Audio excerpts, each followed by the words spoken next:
Good morning. Good morning. Good morning. Good morning. I am Tamara Johnson Shealy. Good morning. It is Saturday, March the 20th. OMG, it is spring. Y'all, this is like the most favorite time of the year. I love the springtime. I love the spring. It's a little chilly here in Georgia today. But let me see where my trusty co-host is. Let's see. David, good Hello. morning. Good morning, Tamara. Yeah, How are you? I'm doing okay. I'm doing okay. Yeah, the weather's. I mean, this is beautiful weather out now. So Yes. Oh yeah, my gosh, I love spring. And because I was a nail tech, David, for 18 years, own my own salon for 10 of those years. And, this time of the year, everybody's like excited. They're tired of winter. I love polish. And, we would have the best time in the salons. OMG. It's like this time of the year is the best. I think Robbie's here. Let's see. Hey, Robbie. Good morning. good morning, Morning. Robbie. Good morning, everybody. Happy springtime. Happy springtime. Sorry. Don't let me kill your vibe. Well, we have a Happy guest. springtime. Yes, get on. Come on, Robbie. Come on. Well, we have a guest this morning, and I follow the media. I follow reparation stories. I follow, I'm just following all kinds of stuff, and I ran across this article. Her name is the same as mine. I have yet to meet anybody in all my years who pronounce their name the same as mine. Her name is Tamara Lanier, and I'm going to bring her into the broadcast because her story is amazing. Good morning. Good morning. Good morning. Good morning. Welcome to our broadcast. Meet Robbie and David, my trusty co-host. Good morning. Thanks for having me. Yes, ma'am. I came across your article about your great grandfather, Renty, and the images, the depiction and the story is. I'm going to let you tell the story. So jump right on in, Tamara. Well, good morning and thanks again for having me. And springtime is my favorite time of the year when the flowers are in bloom and you can turn your heat off and you can enjoy fresh air and sunshine. So I enjoy spring as well. Um, and so my story, it's a very involved and a very complicated story that really started long before me, long before my mother. It's about an oral history, and I think this journey accentuates the importance of an oral history because what I was able to do using my oral history as a blueprint, I was able to track my ancestry from where I am here today to my enslaved grandfather almost 200 years ago. And the reason why I could track back is because of what he projected forward. And when I talk, I often invoke the African proverb about Sankofa and the importance of knowing who you are and where you came from, and the past reaching out to the present, guiding. And that's what I feel this story was about. But I refer to Papa Rinty as my 3G grandfather. He's my great grandfather. But he was an African born slave, enslaved in South Carolina, and he was the father of many. But he was also what many referred to as the proud Black African. He was gifted in that he taught himself to read using Noah Webster's Blueback Speller. He also taught others to read during a time when it was illegal to do. And he also was one that was a religious person who respected the religion and also taught religion. And so when my mom would talk about him, she talked about him with such reverence. And that's the way he was portrayed to her. So his children for generations have talked about who this man is, Papa Rinty. And so my mother, all of my life, she actually talked about the fact that she wanted to do a genealogy book tracing her ancestry from where she was at that moment back to Paparenti.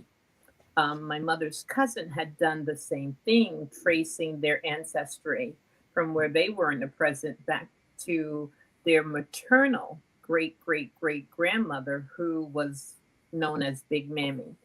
And so my mom's cousin put this book together.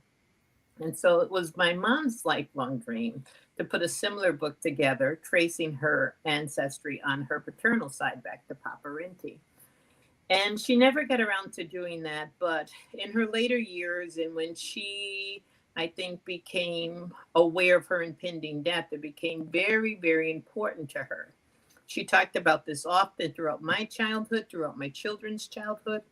My daughter, who is now, or who will soon be 36, the very first book she wrote in fourth grade was about Paparenti. She and my mom sat down and worked on that. And I actually saved that book and I have it today. But she wrote about Paparenti and dedicated it to her sister, her little sister, so she can know where she came from. But that was the message of my family, sharing this information, making sure that there was a keeper of the story in every generation to pass this story along.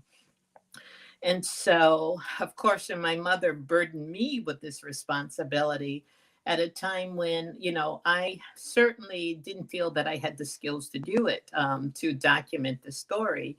Um, and I remember times when my mother, she was very high maintenance. She required, actually demanded a lot of care and attention.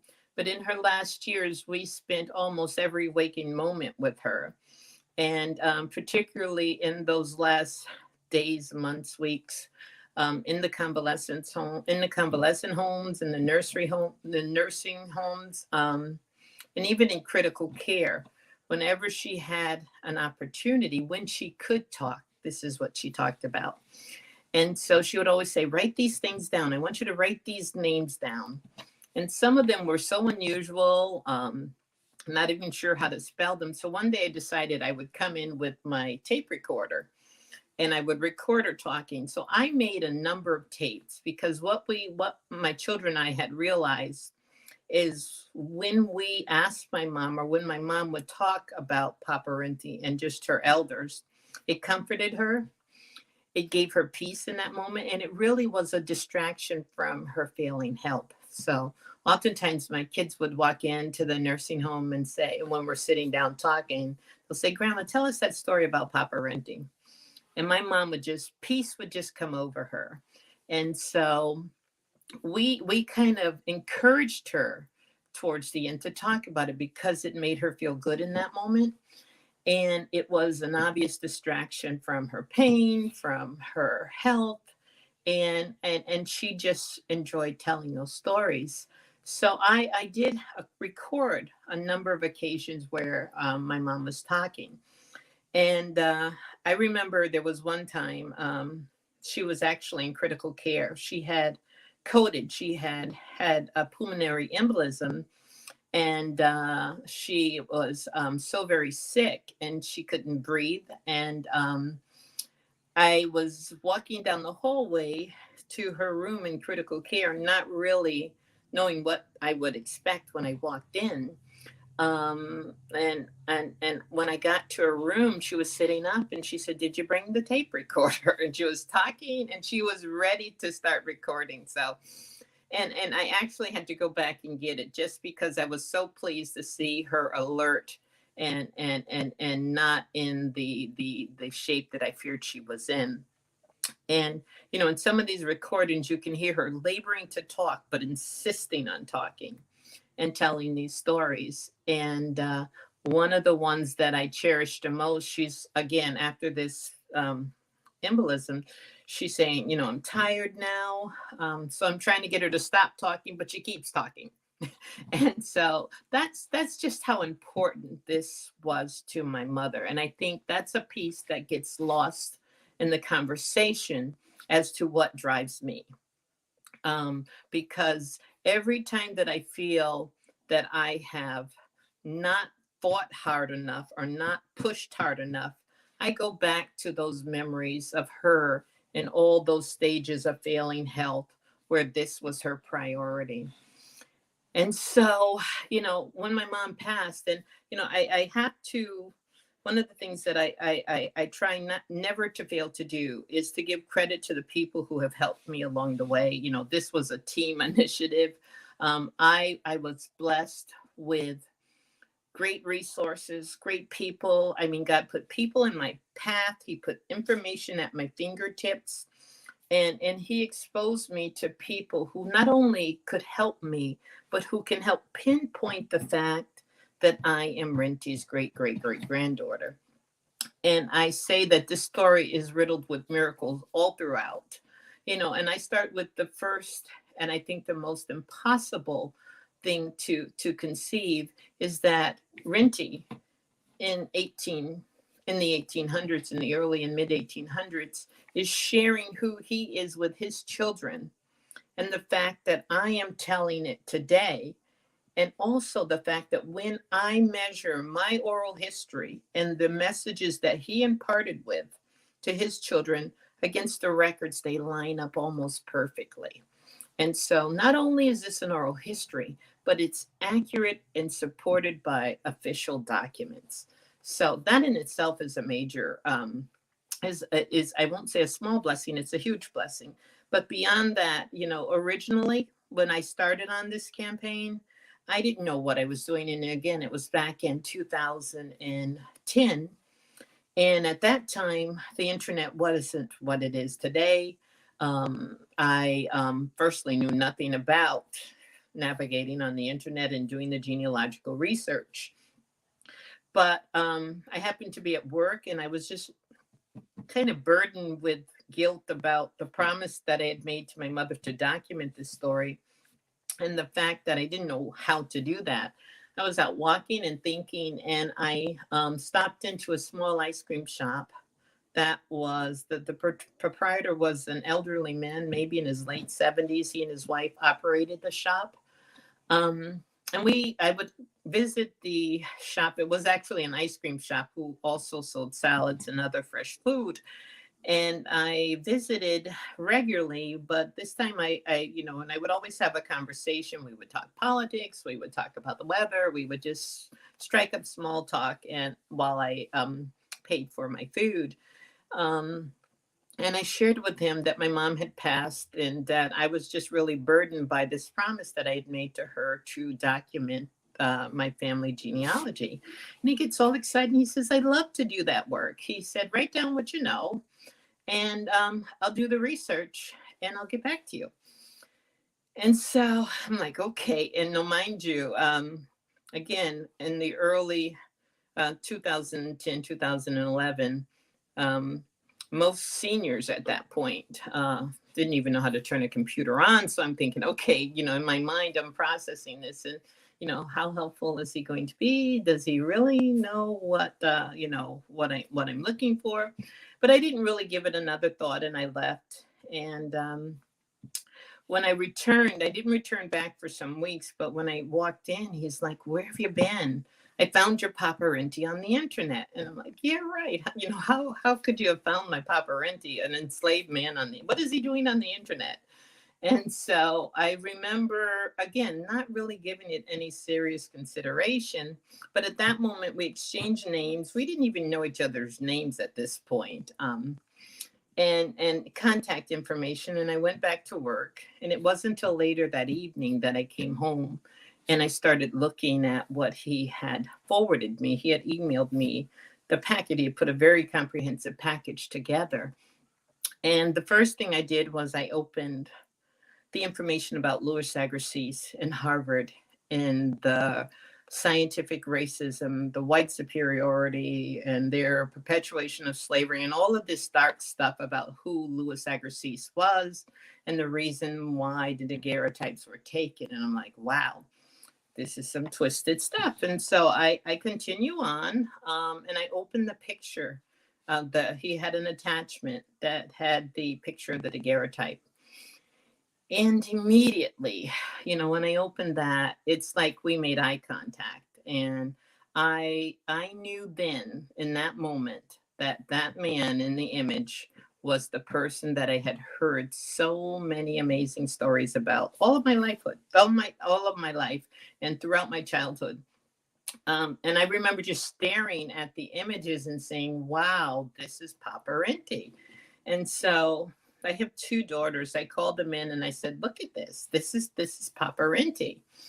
And I remember one of my daughters remarked, she said, from the stories that Grandma told, I created in my mind an image of a man who was like 10 feet tall, this giant of a person, this mammoth of a person.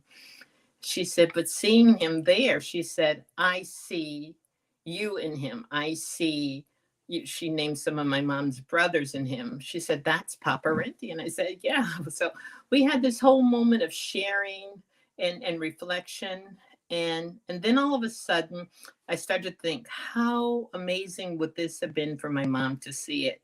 And then the reality hit me that, oh my God, this image is the outgrowth of all of that dark, ugly, racial, scientific, white supremacy, human study kind of thing that Harvard used to perpetuate white supremacy and slavery in the United States. So I'm thinking about my mom now and how, firstly, excited she would be because she never saw the man in the image. She was raised in a family with her father and grandfathers, but her grandfather, who was the grandson of the man in the image, was the one that she talked most about. But just with such reverence. I mean, my mom would sit and she would just, again, find a comfort in talking about this person. And then I thought about her knowing how this patriarch of her family was exploited, how that would have upset her. So I was like conflicted with emotions. I was so happy to see this picture. And then I'm like, oh my God.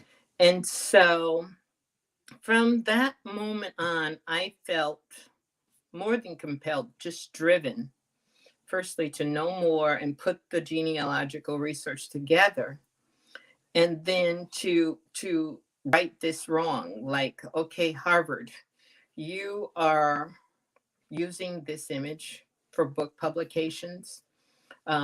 You're promoting it in seminars.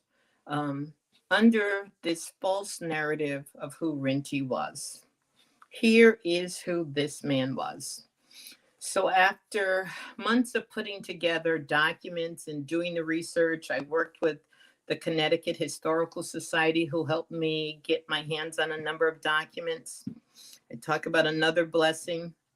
My daughter, who had a coworker in her office, we were saying we recognized at a certain point that we need a real skilled genealogy to help us put this a genealogist to help us put this together. And so my daughter was sharing the story with her coworkers, and one of the employees in her office said, I bet I know one of the best genealogists in the world. He's the man who did Barack Obama's genealogy. He's a personal friend of mine and he owes me a favor. And so she said, she will have him help us with this project. So lo and behold, we reach out, he gets right back to us.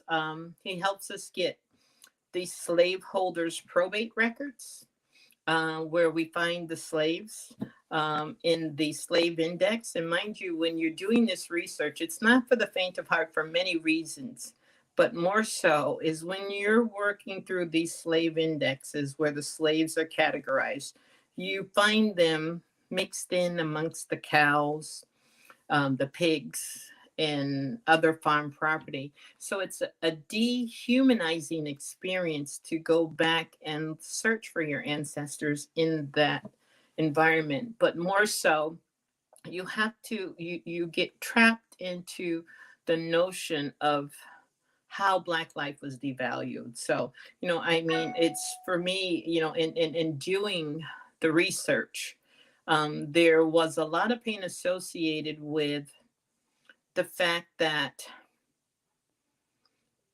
black enslaved people were so invisible. And so I say that now because one of the things that Harvard continues to say, though they know who Rinty was, what his legacy was, what his history was, they continue to refer to him as invisible, as if he didn't exist, as if they know nothing about them. So, in all of my attempts to say that's hurtful, not only to his family who revered this man, but also you're playing into that same historical narrative that intentionally try to devalue Black lives and to disinherit or disenfranchise Black lives. So stop saying that. But in doing the research, we put an amazing package together that shows a direct line of lineage. And mind you, we're talking beyond now oral history. We're talking about government documents, U.S. Census information, death records, birth certificates that draw the straight line from me to Rinty. And so I gave that information to Harvard and I wrote to them. I emailed them. I called them. I wrote to Henry Gates. I called his office several times. I did get through to some people occasionally. And I would say, I have this amazing story. I know who this man is in the image. He is an amazing man with a rich cultural history and legacy. And I said, his true story deserves to be told, not the false narrative that Blacks are an inferior species, that they were a separate species. Every time Harvard presented these images, it was with Louis Agassiz's narratives. And I appealed to them over and over, stop presenting this false narrative. It's not true. And here are the documents that can prove it. Tell Rinty's true story. And I remember saying to some that how amazing is it that this scientist, this Swiss-born Harvard scientist, who Harvard refers to as the leading scientist of the day, was so ill-informed that he chose educated, literate, and how else do I put this? Informed slaves to perpetrate the false narrative that Blacks were a separate species, that Blacks were of an inferior race, that Blacks had the intellectual capability of a 7-month-old fetus in the womb of a white mother. The slaves that he used were educated and probably more in the know than Louis Agassiz as to what was going on in the purpose of the study. And so I said, that's the story to tell. The people that he used to promote this scientific racism actually negated the science in its entirety. Tell that story. And of course, Harvard never embraced any of this. They never embraced any of the things that I had presented to them. As the years went on, I usually only had February to tell my story because that was Black History Month, and you had 1 month to engage the rest of the world or the rest of the country in issues related to the history of Black people. And so I would have interviews with reporters who would reach out to Harvard for comment. I've had some reporters get back to me and say that Harvard basically said that my story has no credibility and they're not going to run this story. I've had reporters get back to me and say, because of the concerns raised by the Peabody, we're not going to run this story. So Harvard, every step of the way, discredited me, tried to discredit the story, and never really came to the table and said, let's sit down and look at what you have and how this impacts how we're going to move forward with the daguerreotypes. I write a letter to Drew Falls saying, I have heard from people all over the world, at this point I had, that are absolutely amazed by the fact that a linear descendant of Rinty has come forward. I have heard from people who are saying this is a great American story. This is like the next Roots. And I said to Drew Frost, I'm confused as to why, everyone else in the world is seemingly so amazed by this discovery. And you who have the images, um, are completely uninterested. And I said, I have called, I have written, I have emailed almost to the point of ad nauseum, and I have yet to get a meaningful response. And so in her response, she replies, the thank you for your interest kind of email. And I'm glad to see we did visit the daguerreotypes, me and my daughter. And she said, I'm glad you saw the daguerreotypes. And, if we plan to do anything with the images, we'll keep you apprised. And of course they didn't. And one of the beautiful things of social media, because my story is now getting out, when there are events, someone on social media will tag me or will message me and say, hey, did you know Harvard is having a conference on the daguerreotypes? Or, hey, did you know that Harvard is having an event where the daguerreotypes will be featured? No. And so, at this point, I'm starting to feel that Harvard had reneged on their promise to keep me apprised, and that they were doing things with the daguerreotypes and not sharing or making me aware. I learned through social media that I knew one book that they published, which in my mind, again, was they put Renty on the cover of a book, and they sold that book for $40 a clip. I learned of another book that they were working on. And this was, again, just a gift that I talked about, one of the small miracles. When I was doing the research, one of the things that I would do, certainly if I became aware of an event involving slavery in South Carolina, one of the things that I would do is I would either travel to that event, or I would try to get a copy of that, a recording of it. And I became aware of an event at the UConn Law School where they were going to be discussing slavery in South Carolina. And I did go to that event. And one of the speakers happened to talk about the fact that Harvard had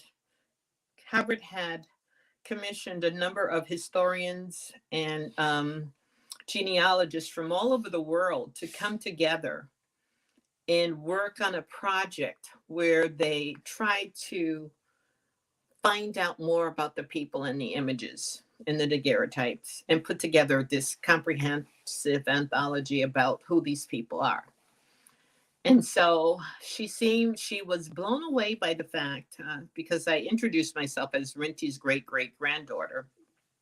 Later we talked, and she said, Harvard has brought these people together from all over the world to do this work.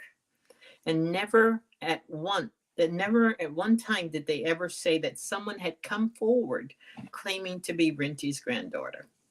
And so I said, well, if this was honest research, if this had an honest intent or purpose, don't you think that Harvard would say, start here, or reach out to her that's just good research. No one ever reached out to me. And later I learned about the book going to a publisher. The publisher that they sent it to happened to know someone that I know. He is an editor with the Harvard Press. And he shared with the person that I know, he said, hey, I just received this comprehensive, documents from Harvard about the daguerreotypes, and there's no mention of Renty's descendants. And again, it just shows in my mind malicious intent, because at this point, they know for certain who I am and what the story is. It had been written about for years, and they had commented many times on these stories. And so the book was actually published last fall in October.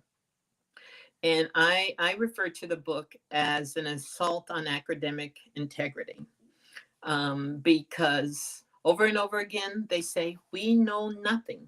As of last year, they're saying, after we had filed the lawsuit, they are still saying, we know nothing about this man in the image. And that too bad he did not leave, or any of the slaves did not leave a rich history for us to trace back. Too bad that they didn't participate in some of the oral history traditions of most African American. And so all of those things were a bold-faced lie. And so, and I think that needs to resonate with people, because now again, Harvard, who likes who enjoys the title of one of the most prominent academic institutions in the world, has published a book that they know is misleading and false. But they have an obligation, an ethical obligation, not only to its students, but its readers, to tell the whole story and to tell the true story. And then this last book, it was, in my mind, a fabrication of lies. They trace a man that they referred to as Renty, who I can prove through my documents was not Renty.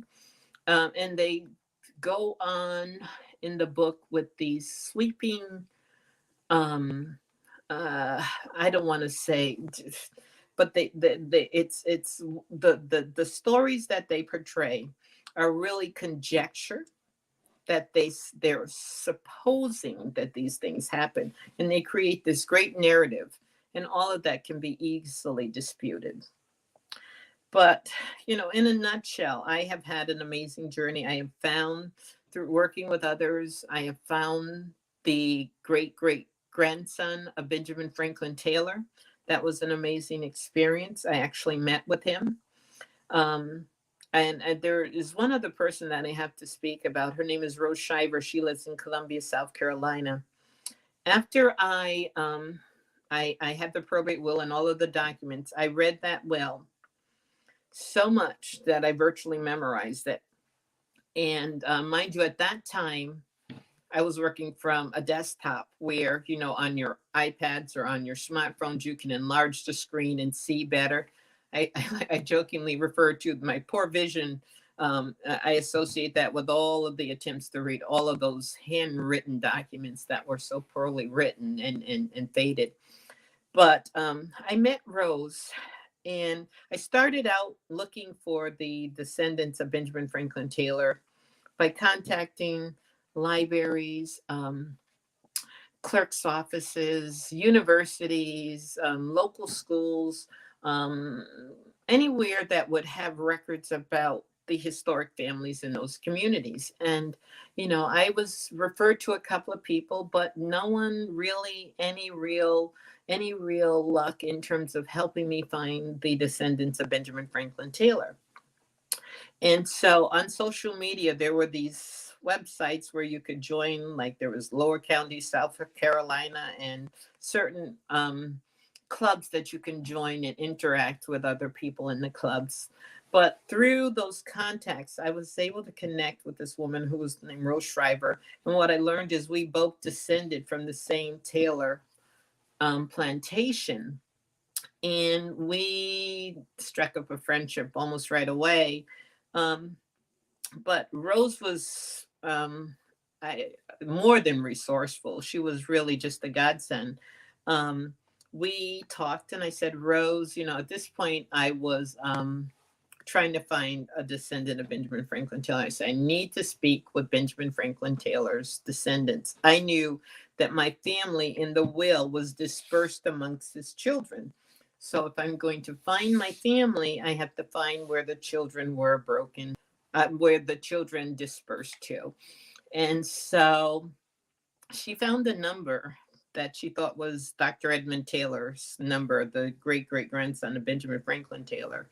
And she gave that to me. And I remember when I called, I dialed, she gave me the number. I just called immediately without thinking. And as the phone was ringing, I started processing this. And I'm like, you don't even know who you're calling. You don't know how you're going to be received. You don't know how these people are going to feel about you reaching out to them, talking about their ancestors who were slaveholders and the slaveholders of my enslaved ancestors.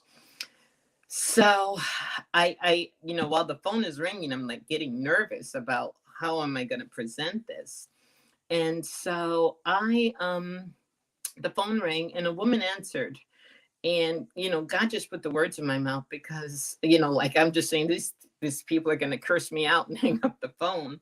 But I say to this person, you don't know me. My name is Tamara Lanier, and I'm calling from Norwich, Connecticut. And I am trying to find the family of Benjamin Franklin Taylor, or the children that descended from him, because I'm working on a genealogy project.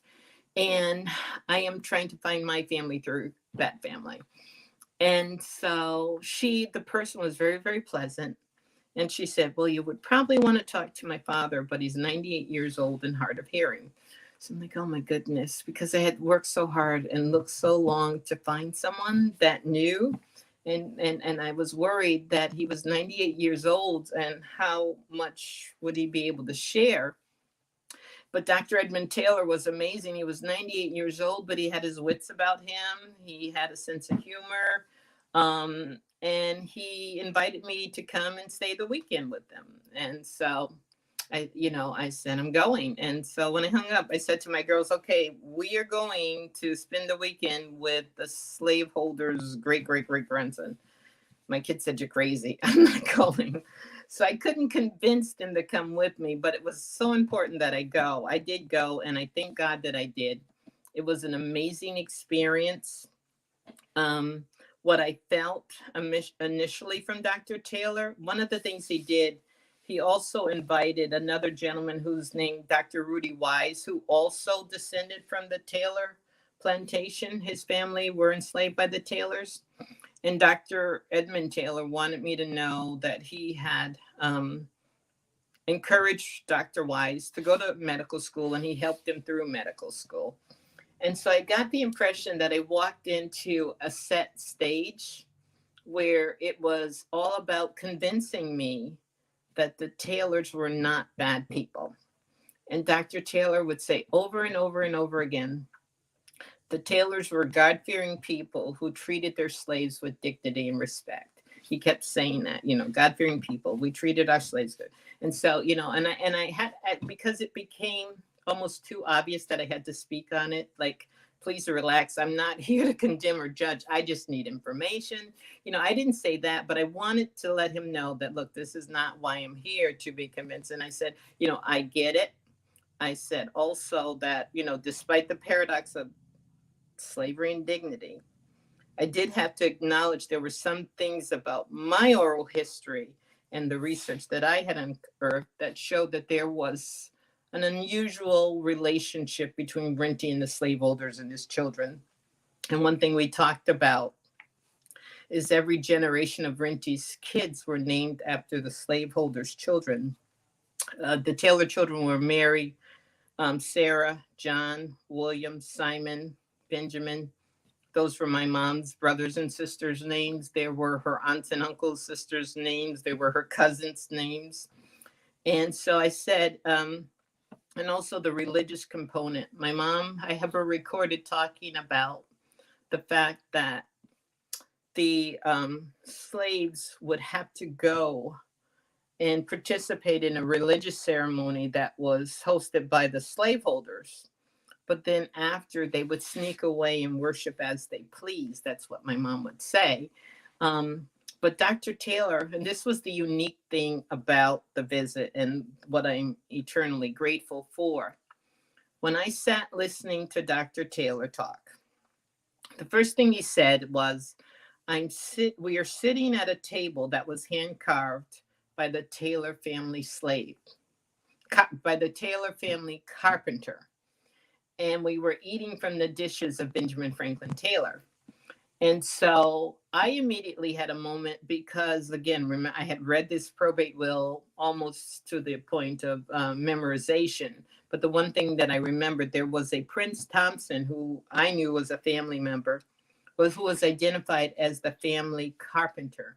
So I'm sitting here thinking, I am sitting in chairs and eating at a table that very likely was hand carved by my enslaved ancestor.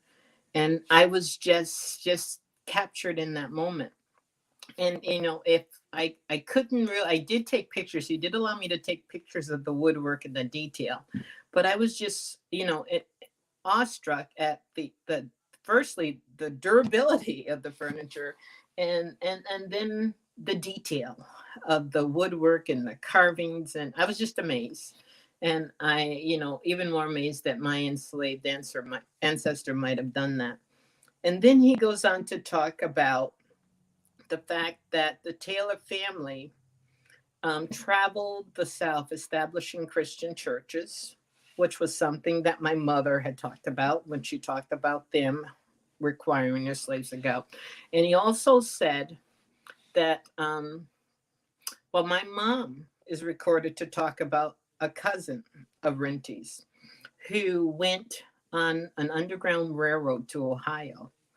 So when Dr. Taylor told me that his family operated an underground railroad to Ohio, I could have fallen off my chair. I almost did. It was just like, wow. I was hearing the same oral history from both perspectives. I had heard these same stories from my mother from the slave's perspective, and now I'm hearing these same exact stories from the slaveholder's perspective.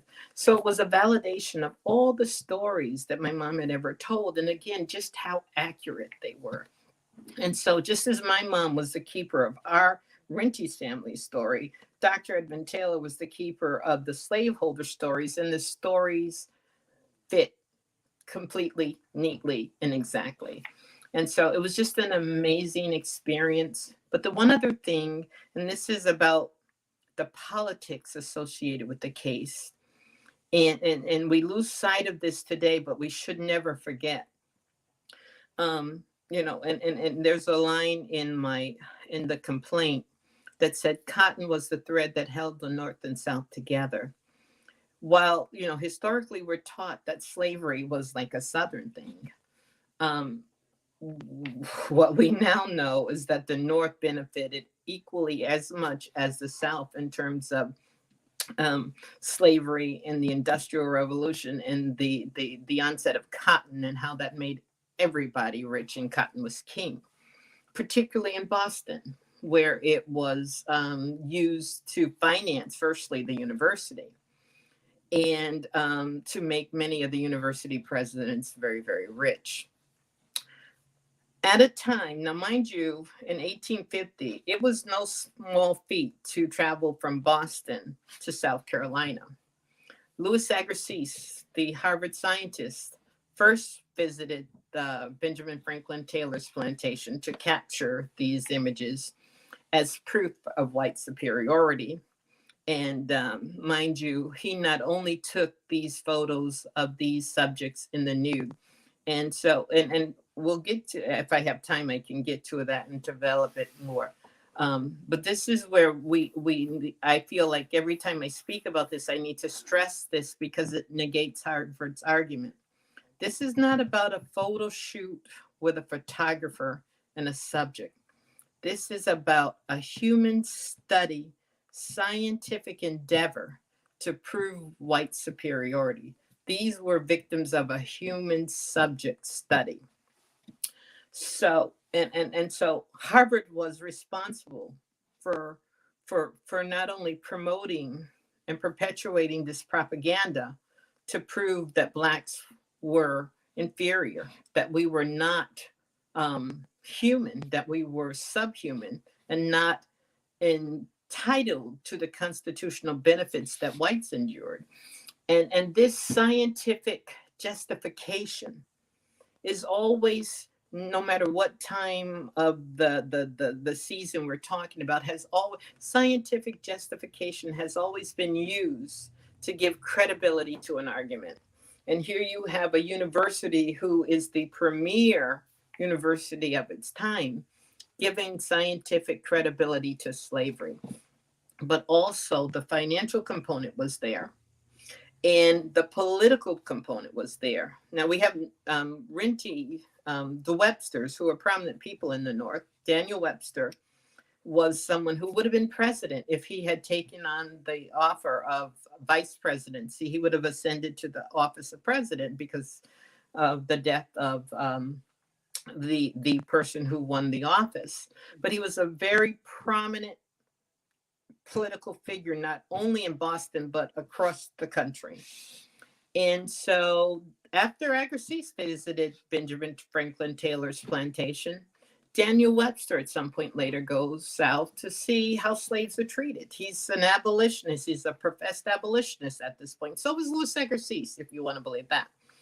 But he also visits the Taylor plantation, and Dr. Edmund Taylor talks about this because it was a ruse, because what they were trying to do is give justification for slavery. And so you have Daniel Webster, who visited the Taylor plantation and sees how nicely they're treated.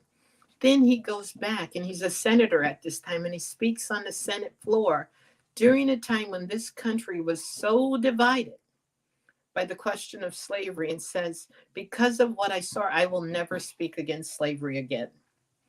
But this is all orchestrated, it's all predetermined, and with a purpose and an agenda, that is to promote slavery. Harvard wrote the blueprint, not only for that, but the psychological warfare and to how to keep the slaves enslaved and subjugated.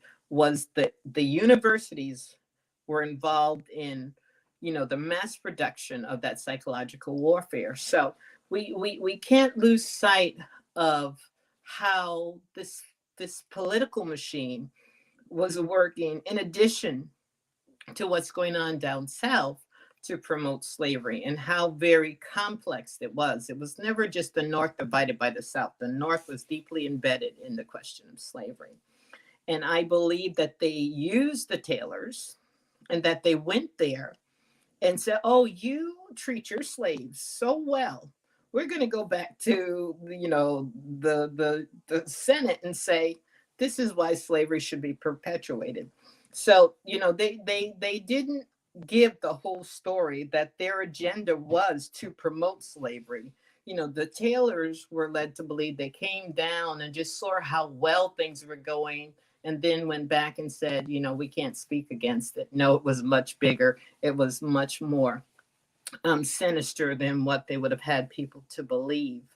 So, I share this all to say that there is a part of history that has been, you hear people talking about cancel culture now.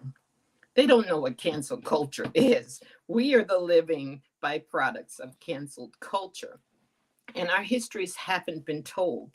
And one of the things that my case embraces is that Harvard, because of your complicity in this crime, you don't have the right to tell my story.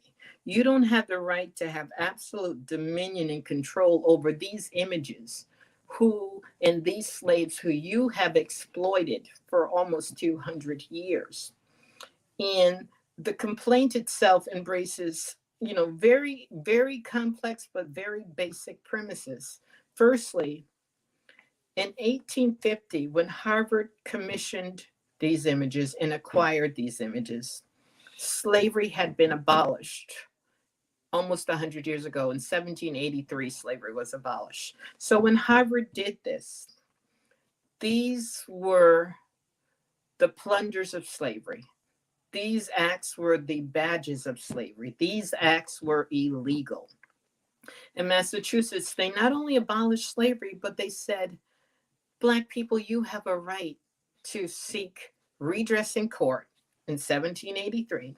You have a right to own your own property. You have a right to property and to seek redress in court.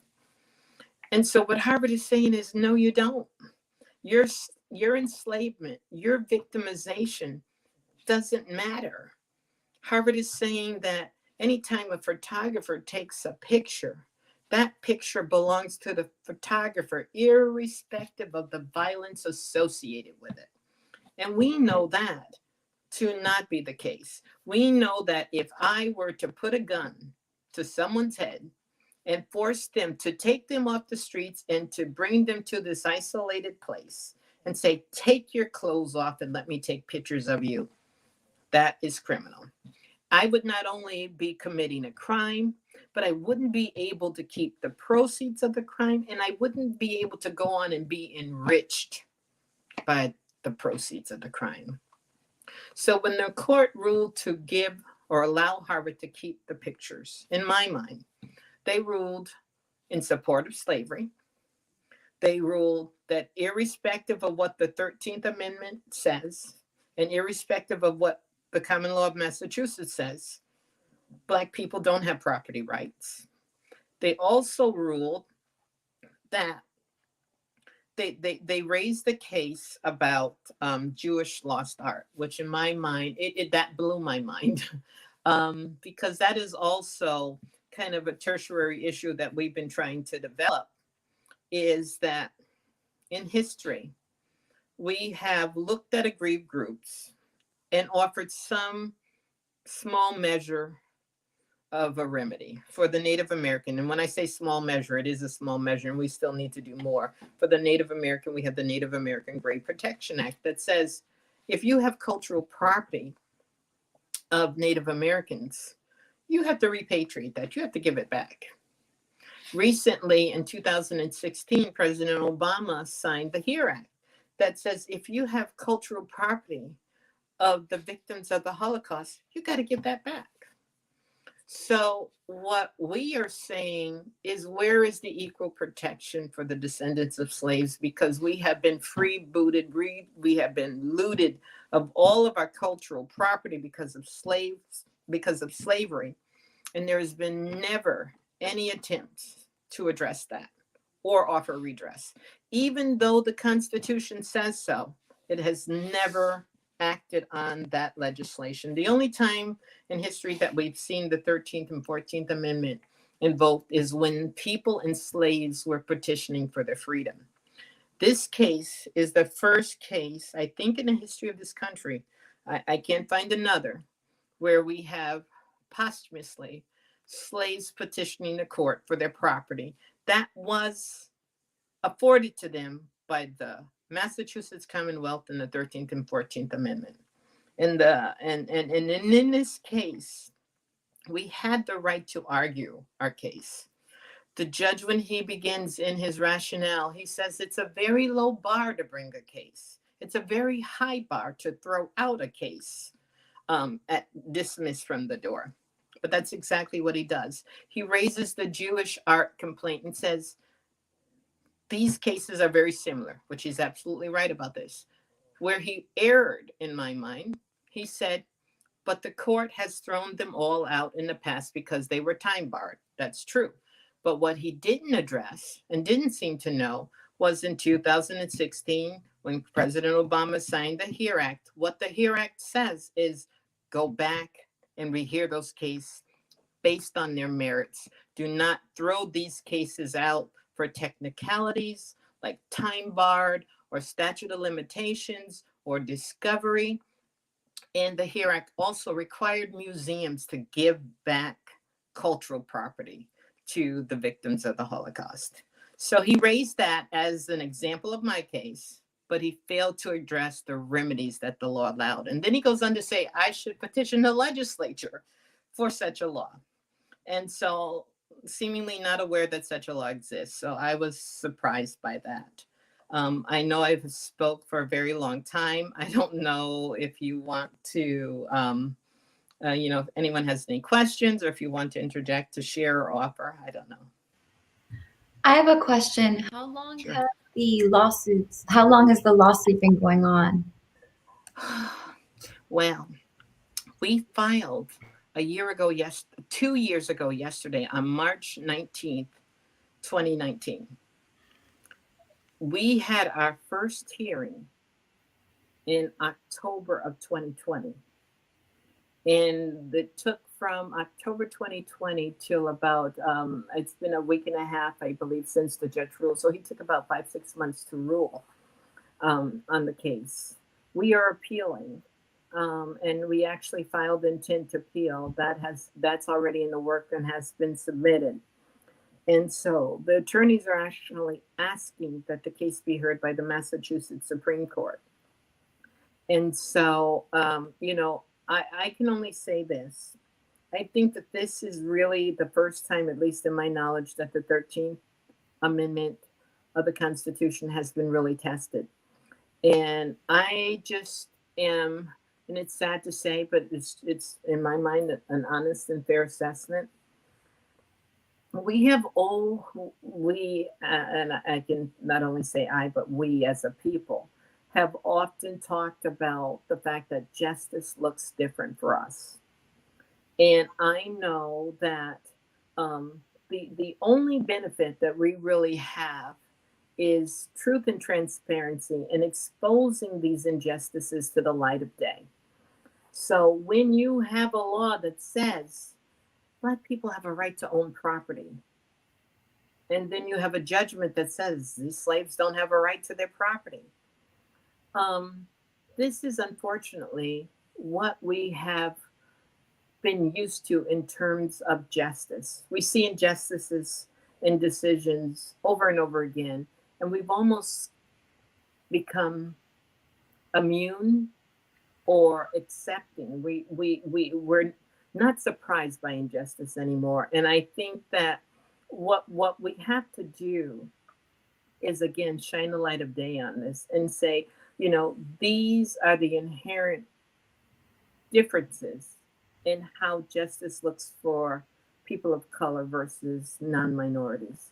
And we have to have those conversations about that because, again, it's a miscarriage of law. It's an injustice to look at a case that so neatly fits within the law. Like in this case, Harvard, you broke the law by taking these pictures, but we're going to allow you to have it anyway. That's just not jurisprudence. That's not justice. And that's not what this country has written about in terms of its laws. And this is an injustice on so many levels. But somehow we have been so, programmed to accept injustice that we don't challenge it.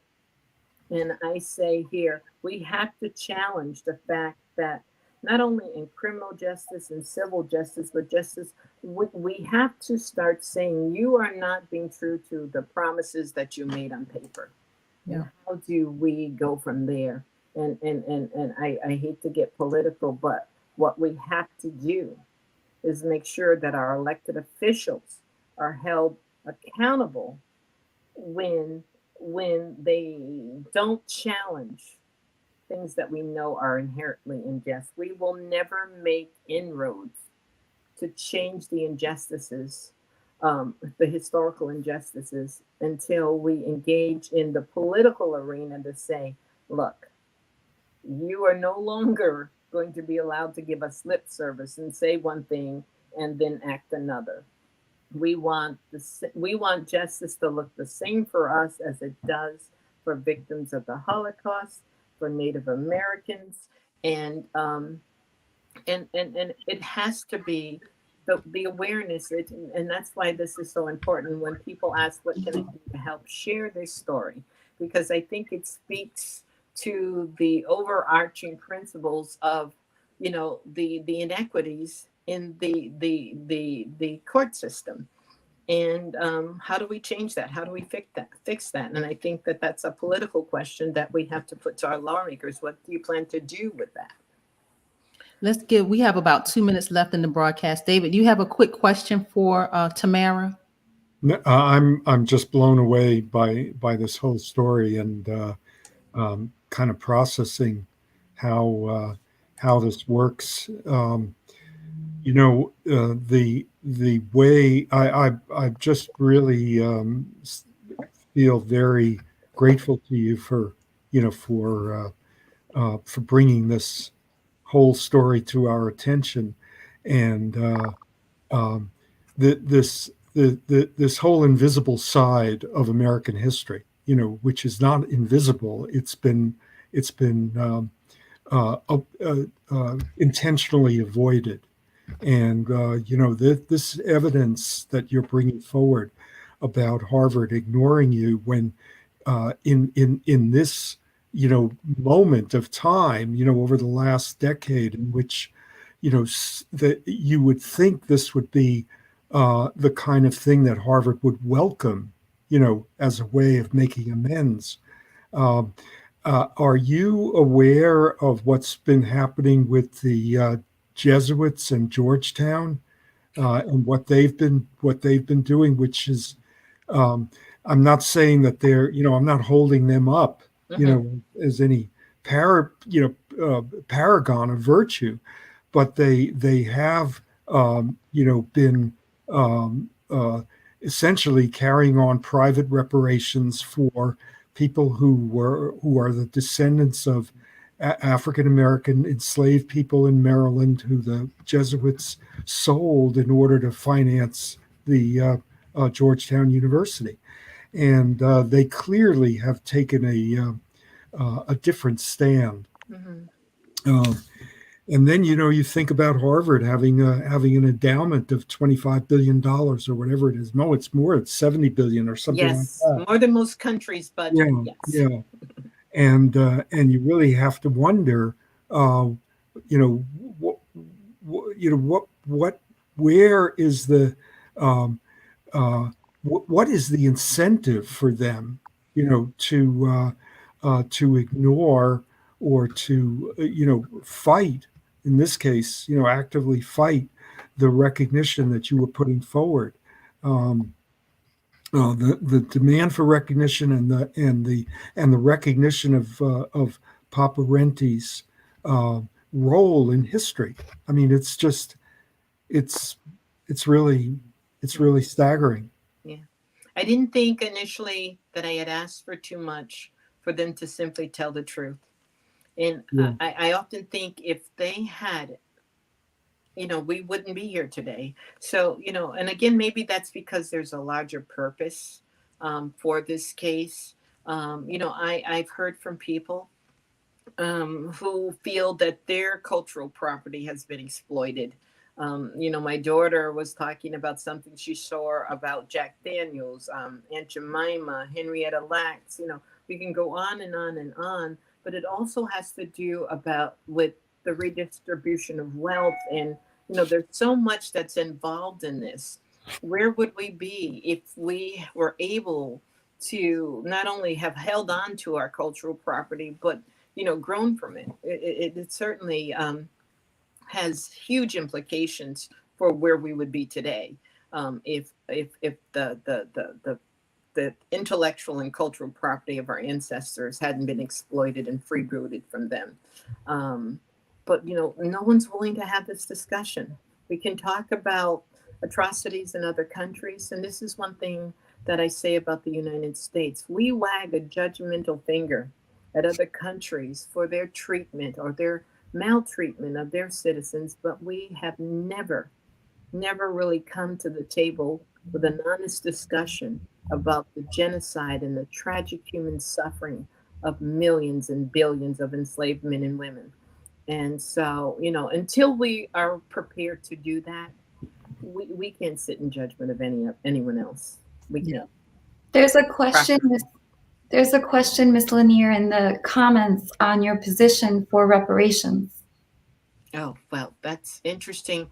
We did, Attorney Crump and I did participate in the hearing, though unfortunately that part wasn't what gained the national attention. It was actually the Republicans who seemed to carry the day. But my position is it's not a foreign concept. Everybody is so confused and reparations, it's such a complicated issue. No, it isn't. Historically, we have paid reparations in the past. We paid $300 to every slave. We've paid $300 for every freed enslaved person to the slaveholders. And we have paid reparations for the victims of the Japanese internment camps. Their families were compensated and their descendants. We have, in 2000, and when President Clinton and President Obama were in office, they had appointees to go after every institution, entity, or agency that had any role in the Holocaust and to make them pay. They collected $17 billion for the victims of the Holocaust. And so I can go on and on and on about how this country has embraced the victimization of other aggrieved groups and has made steps, measurable steps, to repair the harm by payment. And and this may be, and I differ with many on this, I believe that there is a distinction that must be made between the millions of wet graves that lay in the middle of the Middle Passage and the social economic injustices that we are dealing with as a byproduct of slavery. I think someone should be made to pay for those wet graves. Someone should be made to pay for all of the strange fruit that hung from southern trees. And so I think we're conflating too much when we conflate the social injustice, which we are promised on paper by law that they have never honored, and the cruelty and the genocide that was visited upon us during slavery. I think they're two different things. And in the past, they have written a check. They've apologized and they've written a check for the victims of genocide and other horrific events. And they refuse to even have that conversation. So, again, it's twofold. You have to pay for the harm and the tragic human suffering that you caused in the history.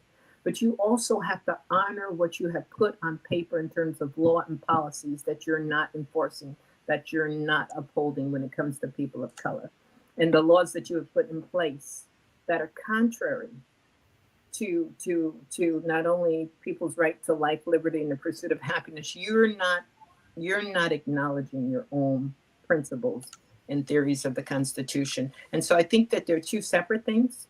They're a violation of our constitutional rights, but the genocide and the horrors of slavery, I think we have to make distinctions, and they have to pay for one, and then they have to do what they promised for the other.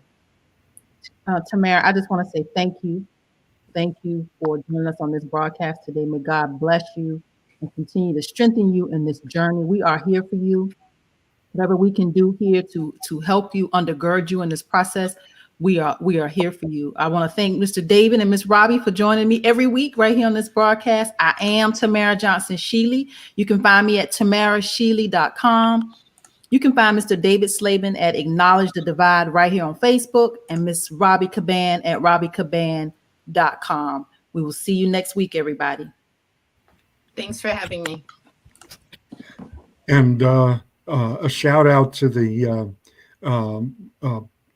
Bessemer, Alabama Amazon workers who are in the midst of their struggle to get recognition and there's actually a demonstration going on right now at Camp Creek Parkway that just wanted to let people know in solidarity with the Amazon workers in Bessemer, Alabama. So power to the